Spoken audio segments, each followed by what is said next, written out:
Thank you so much. Gracias for this very kind introduction. And thank you very much for inviting me to present at this most important conference. I very much wish that I could be with you in person, but otherwise I'm very pleased to be speaking to you about a very important topic to me, and that is around the social accountability that we have as faculties of medicine with regard to our medical students. And so I would like to start by just reiterating that I have the pleasure of being the president and CEO at the Association of Faculties of Medicine of Canada. And you will see here how you can reach me either on Twitter or through the afmc website. What I love most about working with colleagues in medical education around the world is that we really all have the same goal in mind. We want to do what we can to ensure that the populations that we serve are as healthy as they can be. And obviously our role in our faculties of medicine relates to creating the research and the discoveries in science to enable this. And most importantly, we are there to train the future generation of doctors. And for me personally, there's a very special mandate that I have and a passion that I have, and that is to make sure that I create a better future for the generations that come after me. And this is a picture of one of my granddaughters on the day she was born. And every day, this is my inspiration. We're very lucky in Canada where we have a healthcare system that really is focused on the needs of the population. And a very interesting piece of information, I think, is that in 2010, when there was a big survey done in Canada about the most important Canadian of all times, it was not a prime minister and it wasn't a celebrity, not even Céline Dion or Justin Bieber, but it was actually Tommy Douglas, who was the man who championed the public healthcare system that now is still the mainstay of our health system. And so that tells you the point to which this is important for Canadians. And our government has continued to move in this direction and has had a very strong focus on primary care. And again, this is a focus on health. It's a focus on working on prevention and promotion of health and working in teams that involve physicians, nurses, and all the other health professions. And just to give you an idea of how this translates into our physician population, of the 86,000 physicians in Canada, 44,000 are family physicians. 46% of our residency physicians, and in Canada, every medical school graduate must undertake a residency. Almost half of those are in family medicine, and in some provinces, it's an even higher percentage. So that at any point in time, 25% of all current residents are going to be future family physicians, as family medicine is a 2-year program with the option for an additional third year. And this gives you an idea of the ratio of physicians per population. So certainly not the highest in developed countries. The other important component of our system is that our medical education system is entirely publicly funded. All medical schools in Canada are supported by government. This is a provincial jurisdiction in Canada. And so you cannot set up a medical school without having support from your provincial government. And they provide a significant amount of resource and financial support as well. And it's a discussion between the provincial governments and our faculty leadership as to how many number of resident positions we have and the types of positions that we have. The other important piece is that in order to have residency positions, you have to be an accredited program. And this is also how we ensure that all of our graduates, as many of our graduates as possible, are successful in receiving a residency position. So the distribution of medical education in Canada, we have our 17 medical schools indicated here with the red dots, and the black dots represent our distributed campuses. But our education really we try to extend our education into the rural and remote areas as much as possible. Of course, in Canada, the large percentage of the population is in the southern areas, but we are working very hard at trying to distribute our medical education to ensure that it takes place, in fact, where patients are in need. Now, many of you are familiar with the concept of social accountability. This is an idea that was significantly advanced by Charles Bolin, who is pictured here in his work with the World Health Organization in 1995. And this is the famous pentagram, which of course has the people in the middle and demonstrates the importance that us as leaders in academic institutions work with the professions, the governments, the health managers, and the communities towards our social accountability. And many of you will also be aware of the Global Consensus for Social Accountability. That is a document that's guiding us all around the world in this sphere. In Canada specifically, in 2001, we had a document that was supported by Health Canada that really solidified the vision of our faculties of medicine around their social accountability mandate. And this was really developed in greater form with some specific recommendations in the auspices of our future of medical education in Canada. For MD education, we had 10 recommendations that really had a very significant impact on how we moved forward with our education. And you'll see that number one here is community needs. And again, understanding that is the most important aspect of our education. And of course, some other areas such as competency-based approach, which I'll speak to in a moment. We also had a similar document aligned with the first around our postgraduate, so our residency education. Again, here we have 10 recommendations. Again, the first one is that we need to ensure that we have the right number, mix, and distribution of physicians to meet societal needs. Again, that's number one. And in there we have other recommendations. Again, one around competency-based education. So again, some of you will be familiar with the CanMeds framework. We believe that everything that we do in education, from admissions all the way through to practice, should be focused on these core competencies for physicians.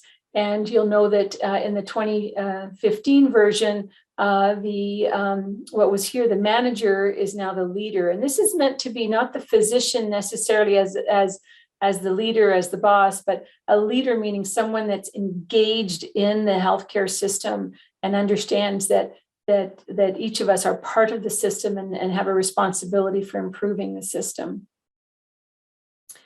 In Canada, we also implemented for the MD education, so established some entrustable professional activities that really clarify the expectations of every graduate in preparation for residency. And again, I know that many of you are interested in this work, and so thrilled that we've been able to work with PAFAMs and others to really spread the word on the opportunity that entrustable professional activities brings to medical education programs. At AFMC in particular, we have in our most recent strategic plan really emphasized that social accountability is first and foremost. And you'll see that in our vision statement, it's clearly identified that that's part of what we do. Besides focusing on excellence in education research, it's also excellence in social accountability for the health of all Canadians.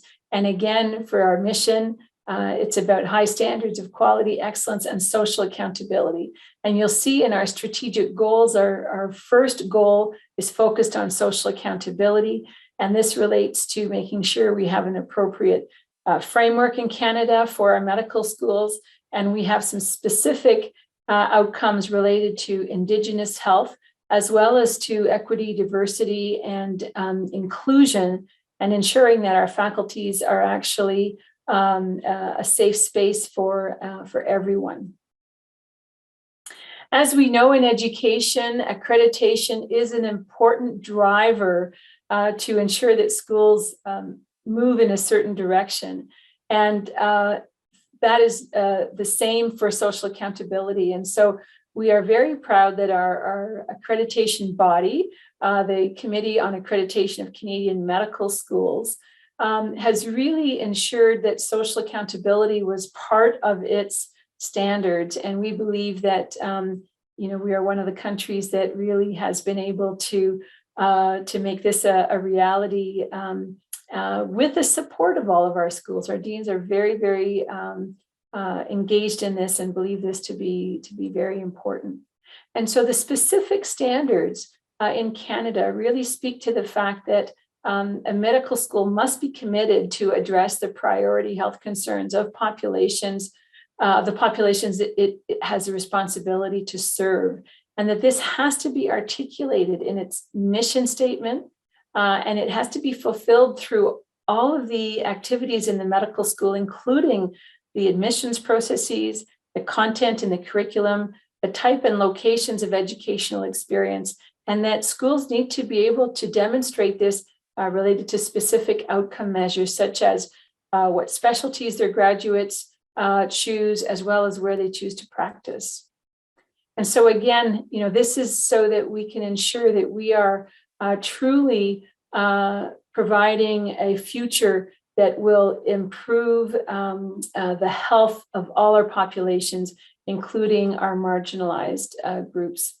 And the other important accreditation standard is called service learning. And what that really represents is that make sure that every student that graduates from our medical school has an opportunity to actually engage with the community, has opportunities to go into a community and to support that community based on the community determined needs. And so this is felt to be an essential part of medical school now, not just something that's nice to have. And so again, by bringing this into the accreditation standards, that ensures that schools actually act on this. The other accreditation standard that I believe is very important in this realm relates to cultural competence and healthcare disparities, where in fact we state that not only do students have to be have the aptitude to be culturally competent related to diverse cultures, genders, races, and beliefs, but we have a particular impetus to do that for our Indigenous people, where in Canada, we have a very poor track record of providing good care for our Indigenous people.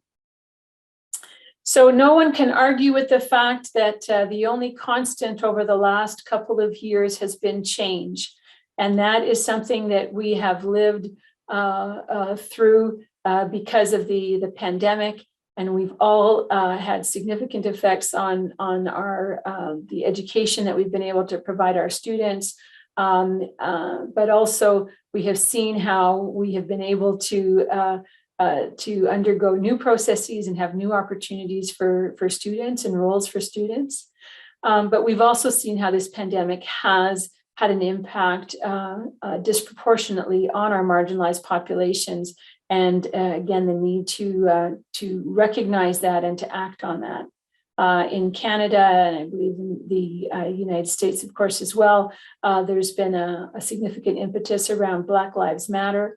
And of course, the climate crisis, which now we recognize more than ever is an urgent issue that we must not only educate our learners about, but we must ensure that we all become part of the solution to ensure that we have a planet to again give to our grandchildren. So our students really are in a circumstance where they have had a very difficult couple of years, and yet we have to prepare them for a very complex future, and need to do so with social accountability in mind and with connectivity to the communities in mind. So how are we doing that in Canada? We have some great examples from coast to coast with regard to this type of activity. And I'll just highlight a few here. In many of our schools, we now have actually departments or offices of social accountability and separately offices of equity, diversity, and inclusion. And our students have been very active in these activities, and have often been the leaders in ensuring that the medical school is actually going in a good direction. Students have had many opportunities to focus their service learning activities on our marginalized populations. So not only our Indigenous and Black populations, but also our LGBTQ plus and our rural and remote populations. We also have had a specific focus on our medical students and future medical students of lower socioeconomic status, as we appreciate that there are many barriers to admissions to these individuals. We've also engaged with our communities more and more on issues around admissions and the future of the profession. We've also recognized the need to include patients as partners in the co-creation of curriculum and other activities at our faculties of medicine in order to ensure that we are meeting the needs of patients and the public, as that is, of course, our ultimate goal. As I mentioned, we've recognized the need to enhance the emphasis on the effect of climate on health and the importance of considerations of planetary health as a social accountability issue. And some of our schools have actually really put forward the concept of One Health, which considers the fact that we need to be cognizant of the action and the intertwined importance of the health of our humans and animals and the planet as one. And again, I've talked about the work done on admissions and making sure that we're bringing in appropriately diverse individuals into the profession. So that's a very quick whirl around what we have been doing in Canada around social accountability and how we've engaged our students in that work to make sure that they are actually going to be very soon, and some of them are already, the leaders in this area. And now, just as I finish my presentation, I want to give a very shameless plug to an activity that AFMC has been involved with, and that is the establishment of a new International Congress on Academic Medicine, or ICAM. And so thankful that PAFAMS has been a great supporter of this work. And we look forward to you potentially engaging and taking part in this conference, April of 2023 in Quebec City, Canada. And so with that, I leave you, anyone who knows me understands that I always have to leave you with a picture of my grandchildren. So here's 3 of them. And as you can see, this was taken a month ago, still snow in Canada. And in fact, I hate to tell you, it was snowing this morning. Luckily, it didn't stay on the ground, but there was still snow in Canada this morning. So I will stop my share so that I can see the room. Thank you so much.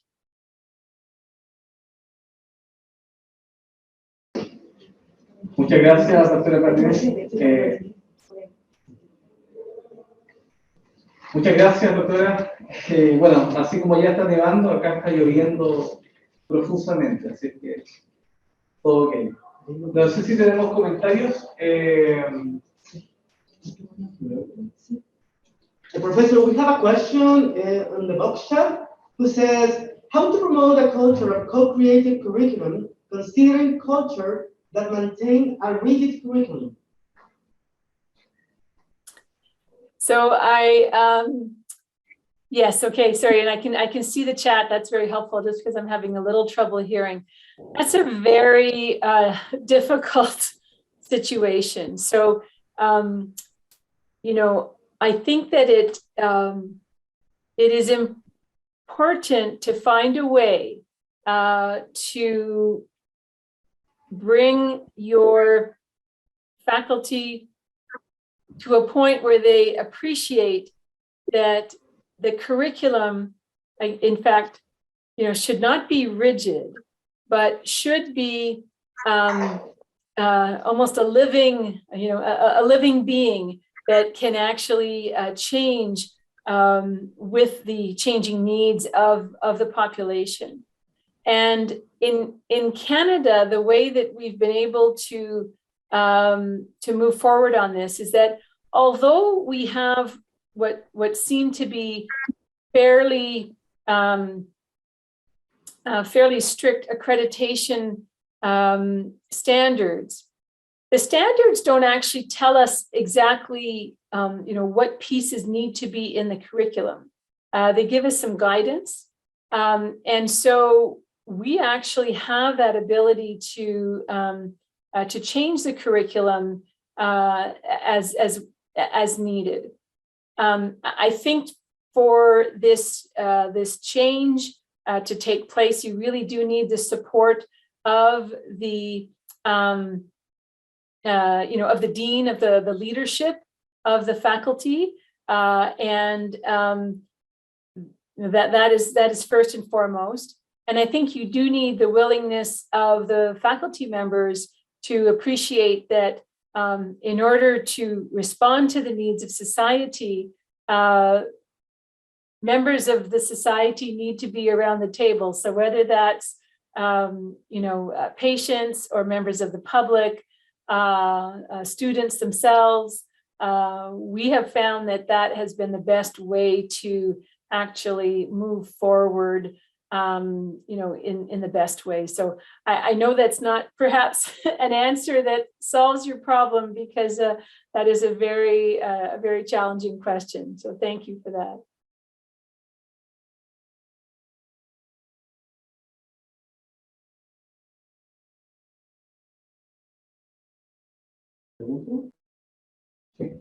Professor, we have another question in the box chat. It says, is there a process to develop a co-creative curriculum, actors that should be considered, etc.?